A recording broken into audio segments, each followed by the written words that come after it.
Welcome to the Hearts Entwined podcast. In this podcast, we'll be having discussions around the secrets which attract lasting, healthy, fulfilling relationships, creating a healthy mindset, and what women should know and understand about men. Introducing your host, Lyn Smith, the Queen of Hearts, relationship expert, trainer, speaker, and best-selling author of the Cupid's Bow technique.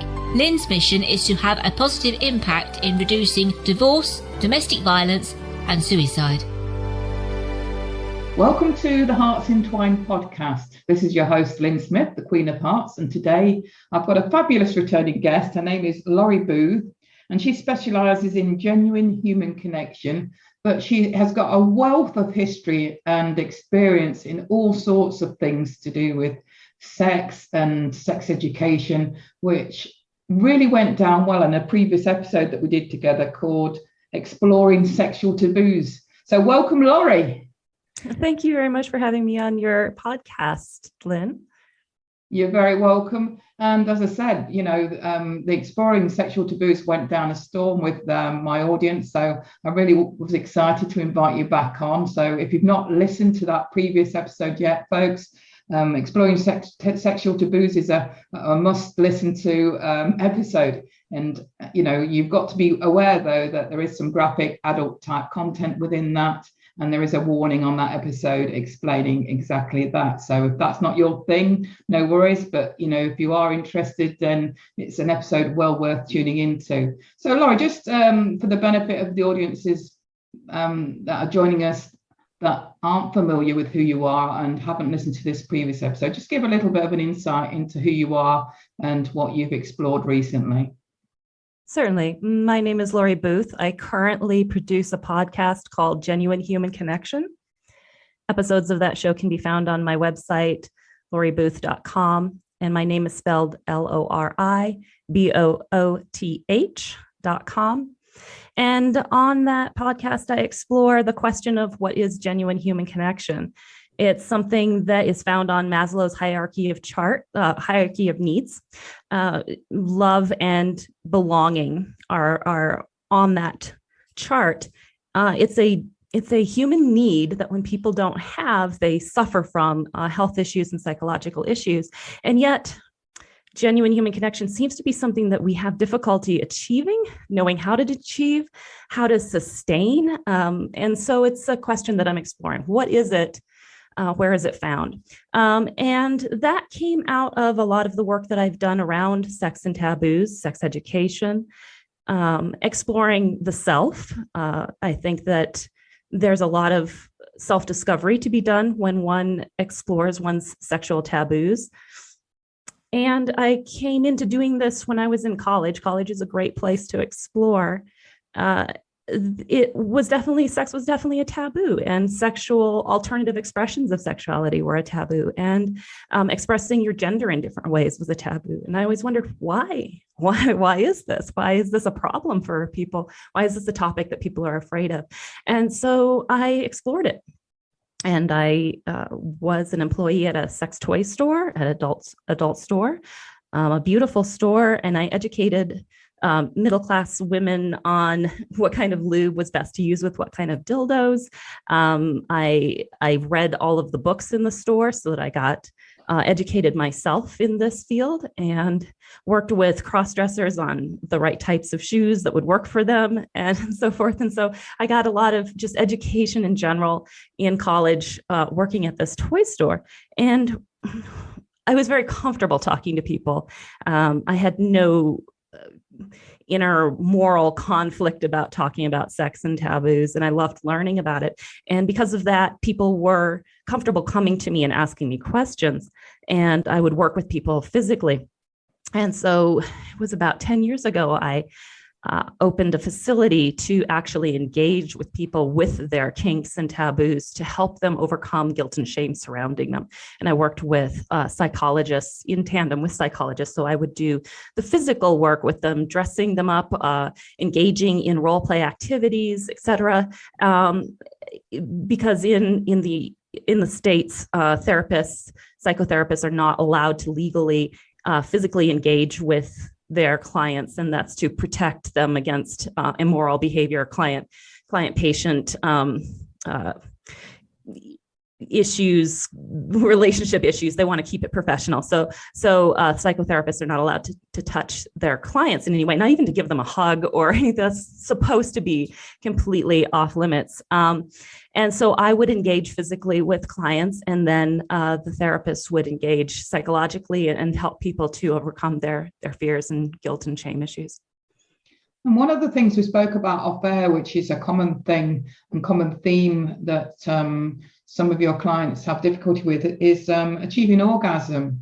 Would you be able to give our audience a sort of, obviously without mentioning any names, but, a case study around, what might be the situation before, how they overcame it and where they are at now, sort of thing? Okay. I remember encountering my first woman who wasn't able to achieve orgasm, and she was actually a coworker of mine 20 years ago. And it was just a conversation we were having. And she said that she'd never achieved orgasm. And I thought, oh, wow, that's really strange. I'm 20 years old. I had been able to achieve orgasm from the time I was 10 probably. And I thought, this is really strange. I wonder what's wrong with her. and then I started encountering more and more people, and I realized, oh, this is a thing that people actually, that is pretty common. Women fail to achieve orgasm. There's a large percentage of the population where this is true. And so I started to explore, what's the genesis of this? What is preventing? What's the block? And doing the studies that I've done, and talking with people, and then finding out how they were able to finally achieve orgasm and overcome those blocks, I found out that it really has at its roots the ability to surrender. And surrender is a scary thing for a lot of people. In my work, I did a lot of work with surrender. Surrender is a huge part of kinks and taboos and dominance and submission role plays. When one doesn't feel safe and comfortable, they aren't able to have a sense of surrender. And once they feel that they're in a place where they're allowed to do that, orgasm sometimes will naturally occur. However, being safe doesn't necessarily just apply to your physical location or the people that you're with. It means feeling safe about who you are in yourself. And this fear that people have that prevents surrender and therefore prevents orgasm from occurring can simply be due to one's own beliefs and their belief system and how they were raised to view sex and think about their bodies and themselves. People who were shamed as children for touching themselves, for instance, I've read plenty of case studies where like a 3-year-old boy was playing naked in his bedroom and exploring his genitalia. Father comes in, sees him doing this, and chastises him for this. And such deep-rooted shame at such an age about your body prevents you from exploring your body and feeling good about your body and thinking that you are okay and that your body is acceptable. And so this body shame and sexual shame can sometimes happen at such early ages that we don't even remember them, don't know why they're affecting us now as adults. And it takes a while to go back and unravel that and reprogram the mind to form new beliefs, to update the old beliefs and say, oh, that's how my parents were thinking. That's not how I need to think. And once that reprogramming of a belief system can be worked through, then often that surrender then can be applied. People feel safe, they accept themselves, and only through that then orgasm can be achieved. Would you say, it's in my experience anyway, tells me that this is more of a common problem for women than it is for men? I do not believe that it is more common I don't believe that it's more common for women than for men. I think that it probably shows itself in different ways. For men,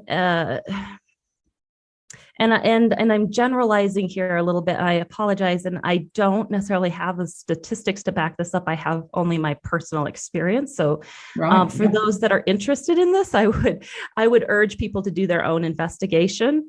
And so I'm putting that disclaimer in there. It sometimes takes men longer to have sex if they have shame issues. So longer to achieve orgasm when engaging in sex. Sometimes they need different stimulus to have erection. So maybe they have a block that's preventing them from being able to enjoy erection simply by a naked woman, and they need to have an assisting stimulus, such as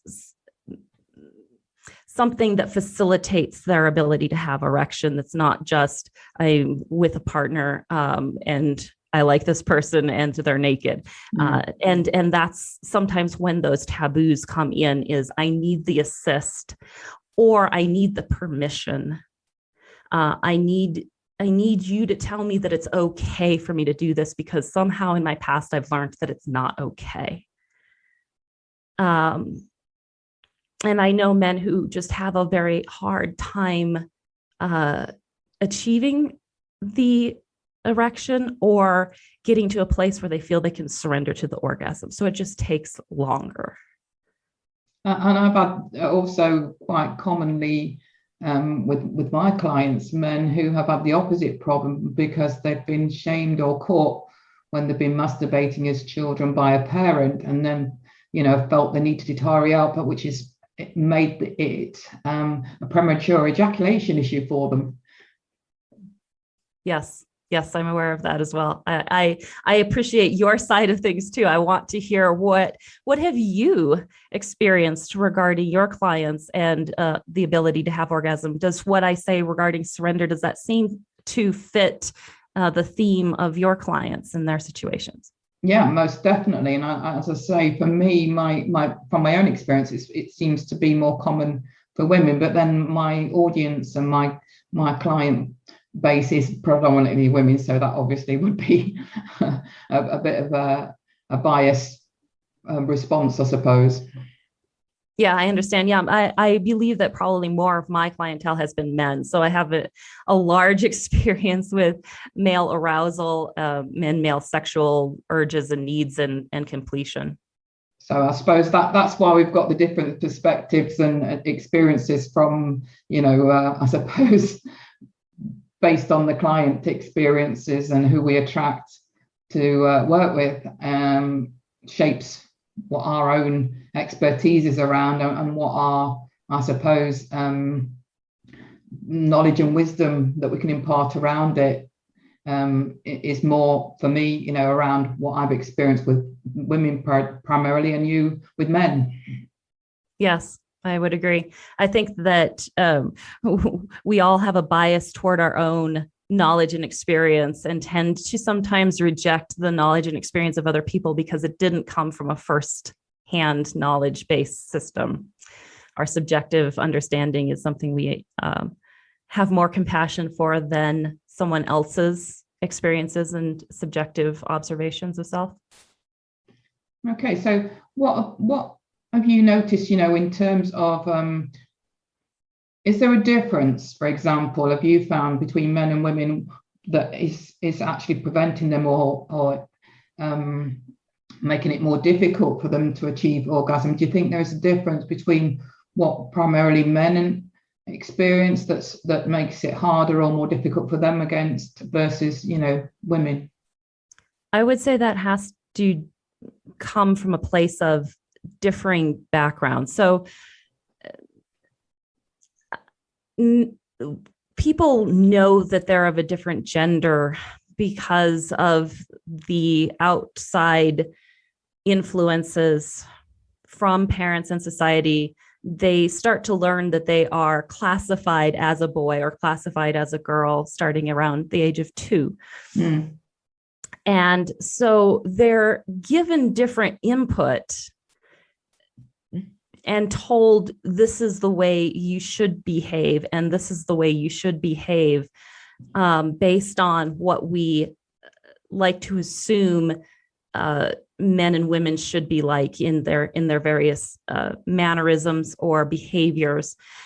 And so I think there's probably a difference in the way that men and women experience this ability to surrender or experience orgasm, because they've been taught different philosophies about who they are and who they should be.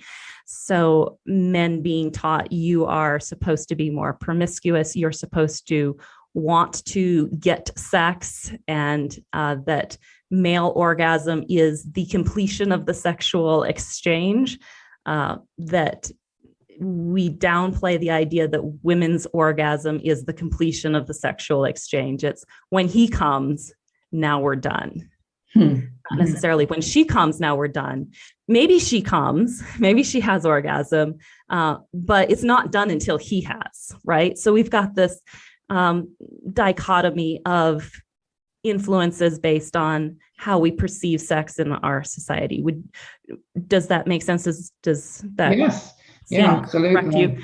Okay, so then because of this, the ideas that we've been given from the time we were children, that perhaps a woman isn't supposed to want sex, or if she has orgasm, then there's something immoral about her, that influences their abilities to have orgasm. And it's not necessarily a biological difference between a man and a woman. It's a social difference.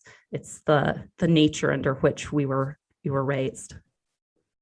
Yeah, I can absolutely 100% agree, and I'm aligned with that way of thinking. And I feel, even for me, I'm going to put my hand up here and say it was quite difficult for me to experience orgasm in my early years. I think I was 18 before I had my first orgasm. And it wasn't down to,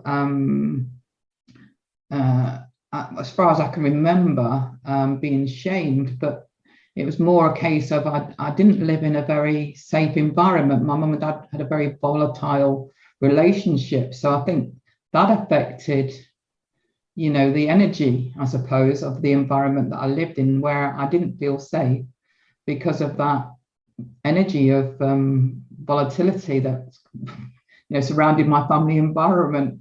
So yeah, it's interesting. And that sort of leads into one of the other things that I talk about with clients that come to me saying that they want to practice non-monogamy, or their partner wants to practice non-monogamy. And that adds another level of insecurity for some people into this sexual relationship and the ability to have orgasm. If it's difficult for some people to have orgasm with their partner, imagine how much more difficult that might be in a group setting with group sex, or in a situation where there's swinging or just two couples coming together and enjoying a sexual union between the four of them. To have that extra level of perceived unsafety, yes, because there's other people seeing it, being able to judge it, having their opinions, and these people might be very welcoming and warm and loving people, but these opinions that we've been given from childhood, we still tell ourselves those stories regardless of whether other people are judgmental or welcoming. Yeah, absolutely true. And I suppose what the audience might be interested in is, you mentioned surrendering. How do people get to that point? What's probably one thing you could say as a piece of advice that our audience members listening to this could take away, that they could practice to enable them to relax and surrender, to change how they perceive what's led to them having difficulty with orgasm up until this point, so they can, experience what they really would love to experience. Certainly. I would caution people not to think that they can force themselves to surrender. That would be self-defeating. There needs to be a kindness with the self, a lovingness with the self to be able to surrender. And like I said, there's normally a block in there. So if you've taken care of all of the external blocks you can think of, you're in a safe environment with a safe person you feel good with, they don't feel threatening to you, your lovemaking space doesn't feel threatening, like it's on a ground level apartment floor where you're afraid people might be able to walk past your window and see you, or your neighbors can hear you or something. As long as your physical environment is safe, I would say that's the first step. Make sure that you feel that your environment is safe. And then the other thing is what fears are there? So the greatest way to find those fears is to proclaim to yourself that you don't have any, because those fears will pop up in your head. There will be a yes, but in your head. So say, I love orgasm. I have no problem achieving orgasm. And you'll hear that yes, but don't you know that some message, you'll hear some message, you'll hear some voice from your past, you'll hear a little part of you that questions this or says something contrary to it. And when you find that message, one of the things I try to do is have people replace that message or relocate that message. So the brain, the way that I understand it to function, likes to communicate with itself through images, and taking the representation of the message, sort of like you might symbolically find it in a dream. It's similar to that, a dream symbolism that represents a message or a memory. Represent whatever that fear is with an image, and then put that image or the image of the object, the symbolic object that represents that fear, place it somewhere that it's not going to be as easily accessible to your mind when you start to go through the process of wanting to achieve orgasm or having sexual union with someone or with yourself. Masturbation being the same as relations with others. So we make the proclamation, I have no problem achieving orgasm. We get that little niggling voice that says, yes, but. We take that yes, but, whatever that fear is, that message, turn it into a symbolic image, and then place that somewhere else. You can throw it into the sun and say, I'm just getting rid of you. I'm going to throw you up into the sun and incinerate you. You can say, hey, thanks for this. I appreciate your concern for me, but I don't really need you right now. I'm going to place you on a shelf somewhere else. Or I'm going to give you back as a message to the person that gave it to me, such as if you heard a little niggling voice in your head from, say, a past lover who gave you a message that is now kind of blocking you in fear, you can imagine giving that message back to that ex-lover or parent or teacher or priest or whoever it was that gave you that message, saying, thank you, I don't need this anymore. And you give it back. And then it's often useful to replace that message with something that is useful. And sometimes it's easy to do that if you imagine that you are giving a message of positive reaffirmation to another person.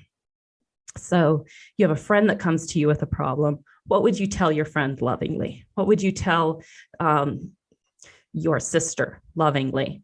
And then use that message for yourself. But again, turn it into a symbol, because the mind understands pictures best, as I understand the mind. And place that image where you removed the old image, the old message, symbolically turned into an image, removed, put on a shelf somewhere else, or given back to its owner, and then a new image symbol that represents the new message put in its place.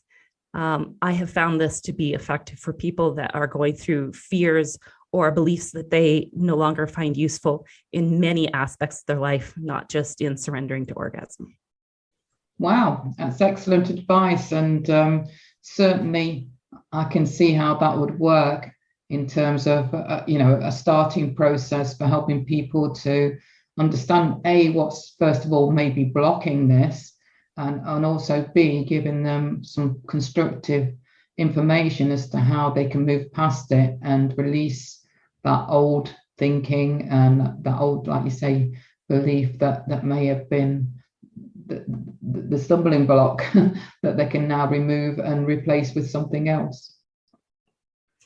There is a book that I would recommend if you don't mind having your your listeners receive this information. There's a book called Hijacked by Fear, and the author, Mark Hochwender, he goes through that kind of a process pretty thoroughly, and it's to address any and all fears that you have in your life, whether it's public speaking or fear of other people in relationships or job performance or whatever it is. He has that a step-by-step process like what I explained in his book to address those kind of fears. Yeah, I mean, I'm happy for you to mention that, because it's all going to be to the good and to the benefit of the listener. So repeat that again for us, please, Laurie. Yes, the book is called Hijacked by Fear by Mark Hochwender. And I can send you the name and how to spell his last name, the title and his name, so that you can maybe put it in your show notes and people can find it.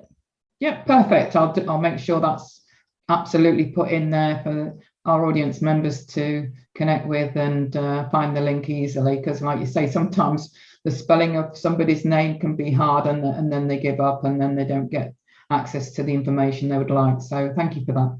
So finally, Laurie, what piece of advice would you give to any listeners listening at the minute that have probably had this as an issue, this, whether they're male or female, or whatever they want to label themselves energetically as, who may have this issue of having difficulty achieving orgasm, or maybe never having achieved orgasm? What final message would you like to impart as a pearl of wisdom from yourself? I don't want anyone to feel shame around their situation. And I also want to have people feel a sense of relief that if their partner isn't able to achieve orgasm or erection, that this isn't a result of them, that it's not their fault, that they're not good enough, not pretty enough, not being effective as partners because their partner is having this issue, and that this is a way that people can bond and connect, is to help them move through this together, that you're a team and you can help each other, and to help each other find where these fears are and work through them together. That's a very valid point, and something we didn't touch on earlier, isn't it? Is that it might not be yourself that has the issue, but it may be your partner. Yes, correct. Yeah. And I can understand that being frustrating, and one wants to blame oneself for the inability to give the partner orgasm or to see that the partner has erection, but see this as a place that you can express your compassion for your partner and help them with the situation. It might be very shameful and embarrassing to the person, so don't expect them to be, yeah, please come help me, I'm excited, let's move through this. They might have blocks that have to be gone through before they're willing to go through the fear blocks that are actually creating the issue for them.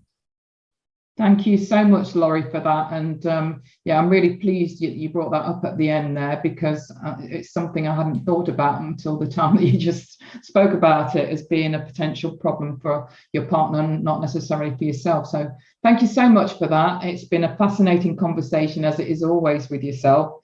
So I'll make sure for the listeners that Laurie's information will be in the show notes if you'd like to get in touch with her. I highly recommend if you've got any fears or anxiety or shame around any sort of what you might consider sexual taboo, that she is a wonderful person to connect with. So thanks again, Laurie, for your wise words of wisdom in today's podcast show. Thank you, Lyn. I'm very pleased that you are willing to give me this opportunity to help other people. Absolutely. So on that note, I shall just leave everybody with, always believe that true love starts with opening our hearts. And this is, again, an area where we are teaching surrender and relaxing into that. So until next time, goodbye for now. Thanks for listening to the Hearts Entwined podcast. You can follow Lyn via the Facebook group Two Hearts Entwined, or search Lyn Smith, inspirational speaker, at LinkedIn, or email lyn@hearts-entwined.com. That's LYN@hearts-entwined.com. Remember, true love starts with opening our hearts.